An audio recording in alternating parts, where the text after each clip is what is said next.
Hey, j'espère que vous allez bien. Aujourd'hui je vous retrouve dans une nouvelle vidéo et je vous retrouve aujourd'hui pour une vidéo que j'ai pas fait depuis très longtemps. Ça fait hyper longtemps que je vous ai pas fait du coup de vidéo versus des comptes interdits en vous présentant en fait deux comptes interdits en même temps pour vous donner mon avis dessus. Donc aujourd'hui c'est l'heure de remédier à ça. Je vais vous parler du coup de deux comptes interdits que j'ai lus cet été, à savoir du coup La Chasse Galerie, c'est dur à dire, de Gabriel Thériault que j'ai juste ici, et je vais également vous parler de Casse-Noisette de Sylvain Johnson que je n'ai pas en physique, que j'ai lu en numérique. Je viendrai à l'acheter comme tous les comptes interdits plus tard, mais c'est vrai qu'aujourd'hui je privilégie la seconde main comme je vous dis à chaque fois. J'ai fait exprès du coup de les mettre ensemble parce que je trouve qu'en termes de thème un petit peu de comptes interdits, on est globalement dans un truc hivernal pour les deux, donc c'est pour ça que j'ai voulu les mettre ensemble. Donc bah écoutez, on va pouvoir parler de ces deux comptes interdits là aujourd'hui. J'espère que cette vidéo vous plaira et je vous laisse avec la suite. Étant donné que ça fait très longtemps que je fais des vidéos sur les comptes interdits, je vous mets la playlist juste ici si vous voulez la voir. Je vous épargne complètement du coup le descriptif des comptes interdits, qu'est-ce que c'est, etc.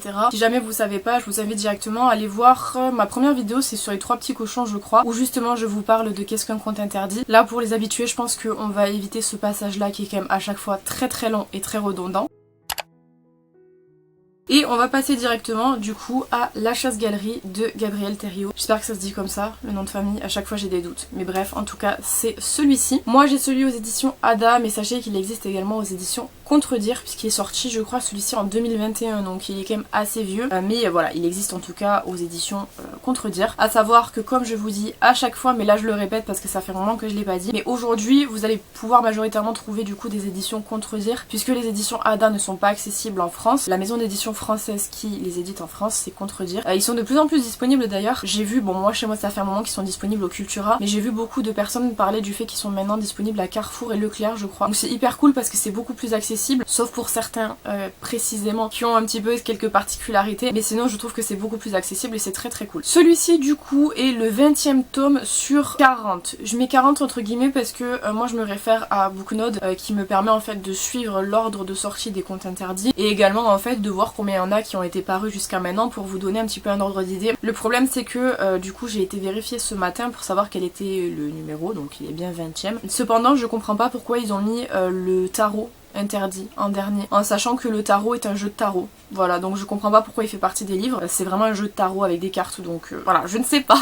Donc on va dire qu'il est 20e sur 39 du coup, puisque moi le tarot je le compte pas comme étant un livre. Donc voilà, il est 20e, donc il est en fait pile au milieu on va dire des contes qui sont sortis. En sachant que comme je vous ai dit, il est sorti en 2021. En termes de pages, je sais pas si le nombre de pages là c'est pour la version Ada ou la version Contredire, mais en tout cas il y en avait 248 quand moi je l'ai lu. Donc normalement c'est censé être la version Ada. Mais peut-être que comme j'ai pris l'info sur internet, c'est pas la bonne. J'ai pas regardé moi dans mon livre, donc du coup j'ai vraiment pris en fait plutôt l'information d'internet. Quand je fais mes fiches en général je fais ça. Pour les trigger warnings, je ne peux pas vous les dire à l'oral puisque du coup sinon la vidéo serait bloquée par le robot. Elle serait bloquée au moins 18, donc du coup ce que je fais c'est que je vous l'affiche à l'écran puisqu'il sait plus entendre que voir le robot, donc du coup je vous mets à l'écran comme d'habitude. Et ma notation du coup c'est 4 sur 5, ce qui est une très bonne note. Je vous ai fait d'ailleurs une vidéo classement des comptes interdits cet été que je vous mets aussi dans le petit si vous voulez voir. Ça englobait les comptes que j'avais lus jusqu'à maintenant et du coup ça englobe pas ceux que j'ai lus depuis, à savoir La Belle au Bois dormant, Le Lac des Cygnes, Robin des Bois, enfin j'en ai lu quand même pas mal,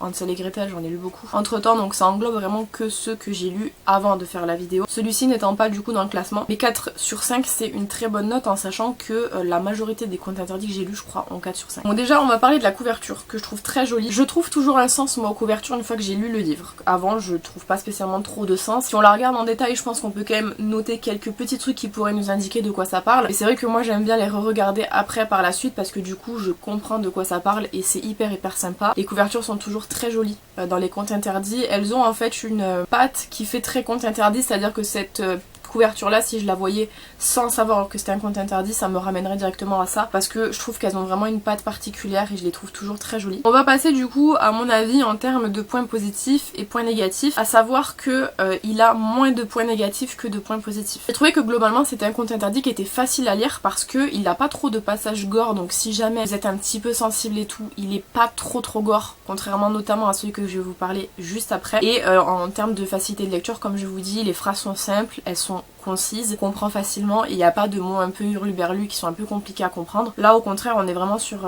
une lecture qui se fait très facilement, très rapidement et assez chill je trouve. En termes de scénario, histoire, j'ai trouvé que l'histoire se tenait. C'est une histoire qui est quand même assez basique, c'est quelque chose qu'on connaît, qu'on a déjà eu par le passé. Je crois pas qu'on en ait eu dans les contes interdits, en tout cas pas dans ceux que moi j'ai lus. Donc c'est vrai que ça change quand même par rapport aux contes interdits en fait, à la...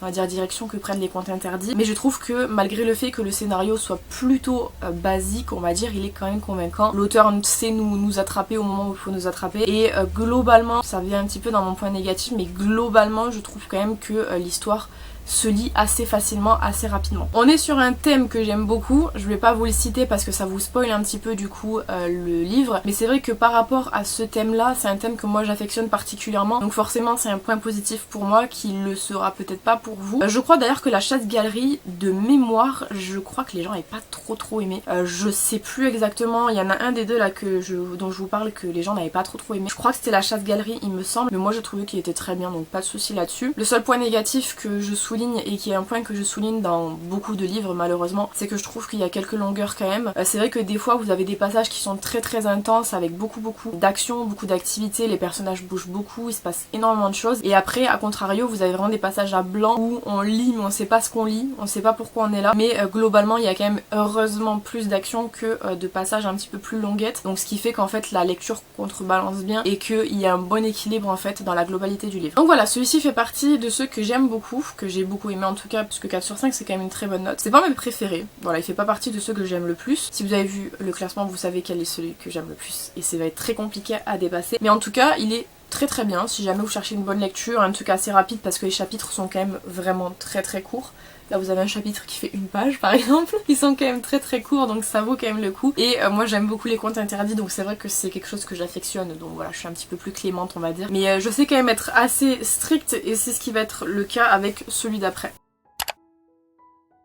Parlons donc du deuxième conte interdit de cette vidéo qui est du coup Casse-Noisette, que je vous mets juste ici parce que je ne l'ai pas en physique. J'ai lu en numérique, je crois que moi du coup j'ai lu la version Contredire, il me semble, j'ai plus l'idée de s'il y avait d'un dialecte québécois ou quoi. En tout cas j'ai lu sur ma liseuse, voilà, je vous ferai un bilan liseuse d'ailleurs, je sais pas quand est-ce que c'est prévu mais j'ai prévu de le faire. Quoi qu'il en soit, Casse-Noisette a été écrit par Sylvain Johnson. Je vais pas être pessimiste de fou, mais si jamais vous avez suivi un petit peu mes lectures des contes interdits, vous savez que j'ai beaucoup de mal avec Sylvain Johnson. C'est pas contre la personne, c'est plutôt contre le style d'écriture et contre les histoires en général. J'ai lu beaucoup de Sylvain Johnson que j'ai pas spécialement énormément apprécié. J'en ai pas détesté non plus, mais en fait en général c'est des lectures qui sont assez moyennes, dont je me rappelle très peu et qui sont pas spécialement marquantes, si ce n'est La Petite Sirène que j'avais quand même bien aimé. Après tout ce qui est Cendrillon, enfin j'ai essayé aussi Noël Sanglant qu'il avait écrit l'année dernière qui est sorti je crois et j'avais vraiment pas accroché du tout. Donc en général les Sylvain Johnson j'ai un peu plus de mal. On est sur le tome 25 sur 40/39 du coup. Je maintiens que je pense vraiment que le tarot n'est vraiment pas un conte interdit, donc je pense qu'il y a eu une petite erreur là-dessus. Donc moi je vais dire sur 39. Évidemment comme il est assez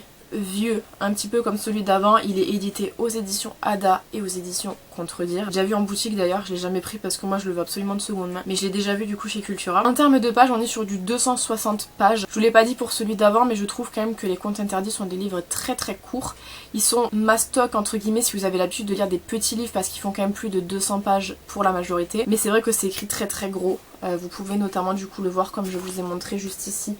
C'est quand même une grosse écriture. Actuellement je suis en train de lire l'encyclopédie féerique d'Emily Wilde. Je peux vous dire que c'est pas du tout la même brique, mais c'est vrai que si jamais vous n'êtes pas trop lecteur mais que vous voulez quand même tenter les contes interdits, c'est des livres qui sont pas du tout gros. Ils sont écrits très gros, ils sont assez fins je trouve, et les 260 pages vous les voyez clairement pas passer, sauf si il y a des longueurs. Ce qui a été le cas ici. Comme toujours les trigger warnings apparaissent à l'écran puisque je ne peux pas vous les dire ici. Le seul que je peux dire c'est que c'est très gore. Genre vraiment celui-ci, contrairement à l'autre, était très gore. Et en termes de notes, je lui ai attribué 3 sur 5. J'ai vraiment pas fait exprès. Honnêtement, j'ai vraiment fait ma note par rapport au feeling. Et encore une fois, je me retrouve avec un Sylvain Johnson qui prend 3 sur 5. Je crois qu'à part La Petite Sirène, il me semble qu'ils ont tous pris cette note-là. Parce que, encore une fois, j'ai trouvé que l'histoire était bien. On est sur une histoire qui est assez intrigante, avec un petit peu un côté thriller, qui du coup ravira ceux qui adorent les thrillers, honnêtement. Mais qui a rien de transcendant non plus. Il y a de l'action qui est hyper intense par moment, puisqu'on suit quand même du coup plus ou moins le point de vue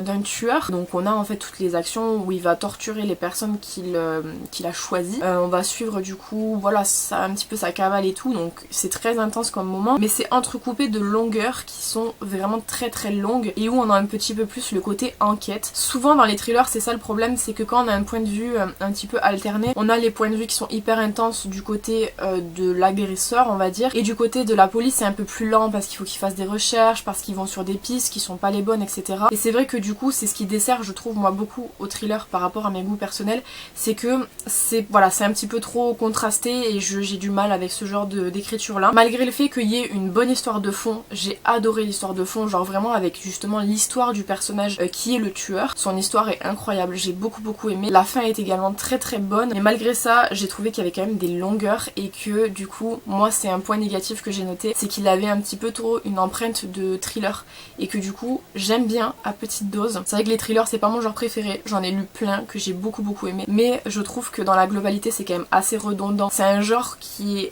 assez facile à dupliquer on va dire, très difficile à sortir du lot. Donc du coup pour le coup moi ce livre là je l'ai bien aimé dans la mesure où certains thrillers sont intéressants et me plaisent, mais je trouve que si on le met dans la masse de thrillers qui existent, il n'y a rien qui le fait ressortir de ça. Après pour un conte interdit, le fait d'avoir un thriller c'est pas la première fois que ça arrive. On avait eu notamment du coup, je crois que c'était le joueur de flûte de Hamelin où il y avait un petit côté thriller également. Je crois que la princesse au petit pois en avait également un. Et pourtant j'ai adoré la princesse au petit pois. Et c'est vrai que là j'ai trouvé que c'était peut-être un petit peu trop basique et un petit peu trop classique en fait en termes de genre de lecture. Et un point négatif également que j'ai noté, c'est vraiment bizarre que je mette ça parce que pour moi c'est pas spécialement un point négatif mais je tiens quand même à le noter, c'est qu'il est très gore. Il est vraiment hyper gore parce que les scènes durent très longtemps, parce qu'elles sont très détaillées, mais ça va être un point négatif mais en même temps un point positif selon les personnes, selon les goûts. Juste c'est quelque chose que je suis obligée de mentionner parce que pour le coup celui-ci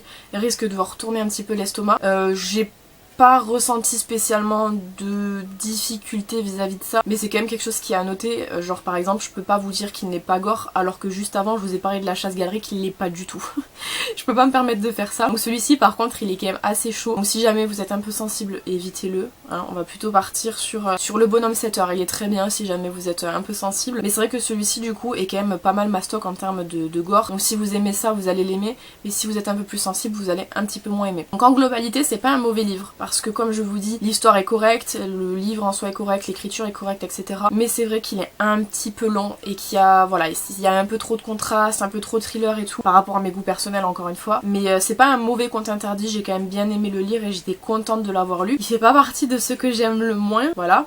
Mais en tout cas il fait pas partie de ceux que j'aime le plus non plus. Comme tous les Sylvia Johnson que j'ai lus, il est très moyen dans ma liste des contes interdits. Ce qui n'est pas spécialement hyper mauvais parce qu'en soi être moyen ça veut dire être correct, ça veut dire que c'est pas mauvais, mais il est pas dans ceux que j'ai préférés. Voilà, donc je suis super contente parce que du coup ceux-là c'est bon, c'est fait. Il m'en reste encore énormément dont je dois vous parler, notamment comme je vous dis j'ai lu Le Lac des Cygnes, j'ai lu Robin des Bois, j'ai lu La Belle au Bois dormant, Hansel et Gretel et j'en ai lu un autre. Je ne sais plus lequel, mais en tout cas j'en ai lu vraiment beaucoup cet été et du coup il faut que je fasse les vidéos absolument parce que sinon je vais prendre un retard monstrueux. Mais globalement je suis très contente parce que ça fait très longtemps que du coup je voulais vous en parler et je sais pas exactement, je sais que cette vidéo sera en décembre mais je sais pas si au mois de novembre j'aurai sorti ou pas des vidéos sur les contes interdits. J'espère que oui pour rattraper mon retard. En tout cas moi à l'heure où je filme cette vidéo ça fait très longtemps que j'ai pas fait ce genre de vidéo là. Enfin, j'adore les faire mais c'est vrai que du coup j'ai pas trop eu le temps jusqu'à maintenant. Voilà, bah, écoutez, j'espère que cette vidéo vous aura plu. N'hésitez pas à me dire ce que vous avez pensé dans les commentaires évidemment comme d'habitude. Quelle est votre dernière lecture? Ça m'intéresse parce que du coup je pioche un petit peu à droite à gauche des lectures qui pourraient me plaire. Là actuellement j'ai pas encore fait mes piles à lire des 2 mois qui vont arriver, mais j'ai quand même envie d'avoir de nouvelles lectures comme ça si jamais j'ai besoin. Parce que en fait à chaque fois je me dis je vais prendre ça pour lire et je le lis pas. Typiquement ma pile à lire du mois d'octobre, j'avais sélectionné 6 livres, j'en ai lu un je crois. Donc si jamais je peux faire de nouvelles découvertes, ça serait pas mal pour ma pile à lire du coup à venir. Quant à moi je vous retrouve bientôt dans une prochaine vidéo. En attendant, prenez soin de vous.